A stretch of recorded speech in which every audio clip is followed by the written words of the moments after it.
Breaking खबर दर्शक बंधु 15 तारीख प्रबल वर्षा पाणीपाग विभाग बड़ सतर्कवाणी।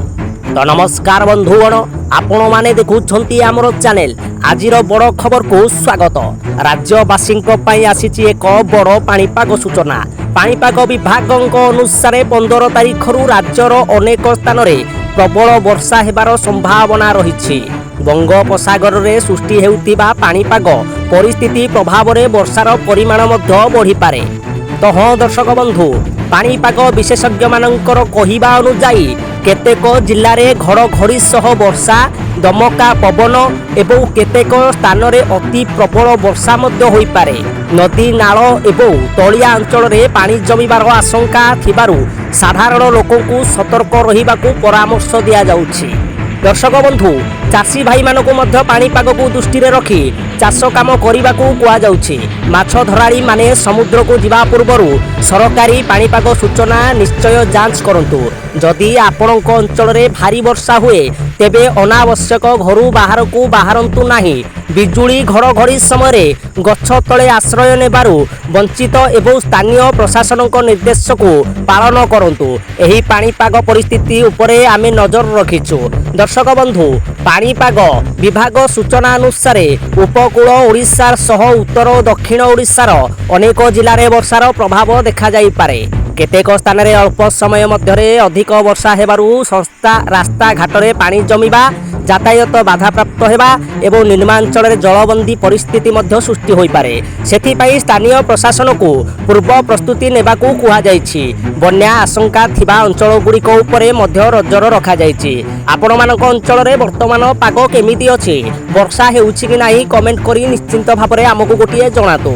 एबे आसंतु जानिबा एही प्रबल वर्षा समय आपण केउ सावधानता अवलंबन करिबा उचित। प्रथमे भारी वर्षा समय अनावश्यक घरु बाहर को जिबारु बंचंतु। जदि जरूरी काम रे बाहर को जिबाकू पड़े तेबे पानी जमिथिबा रास्ता रे सावधानर सहित यातायात करंतु। वज्रपात समय खोला पड़िया, बड़ गछ तल किंबा विद्युत खुंट पाखरे ठिया हुअंतु नाही। मोबाइल रे पाणीपाग विभाग और स्थानीय प्रशासनर सतर्क सूचना उपरे नजर रखंतु। चाषी भाई माने निज फसलर सुरक्षा पाई आवश्यक पदक्षेप नियंतु। नदी किंबा नाल निकट रे रहुतिबा लोक माने परिस्थिति को देखि सुरक्षित स्थान को जिबा पाई प्रस्तुत रुहंतु।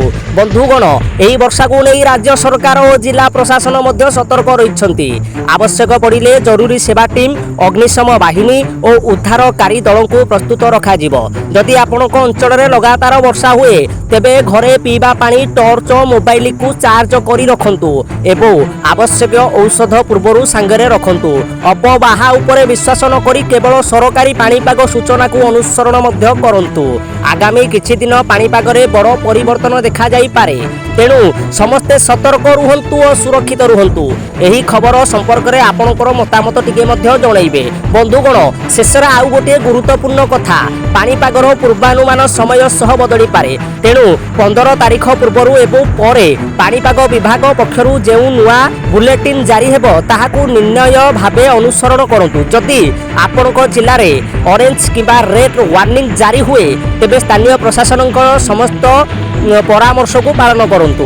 विशेषकर शिशु, वृद्ध एवं असुस्थ व्यक्ति सुरक्षा प्रति अधिक ध्यान दियंतु। आमर अनुरोध, एही सूचना को निज परिवार, बंधु और पड़ोसी सह मध्य शेयर करंतु, जहा द्वारा समस्ते पूर्वरु सतर्क रही पारिबे। आजिर ई विशेष रिपोर्ट एतिकी। नुआ खबर और सठिक अपडेट सह पुणी भेटिबा।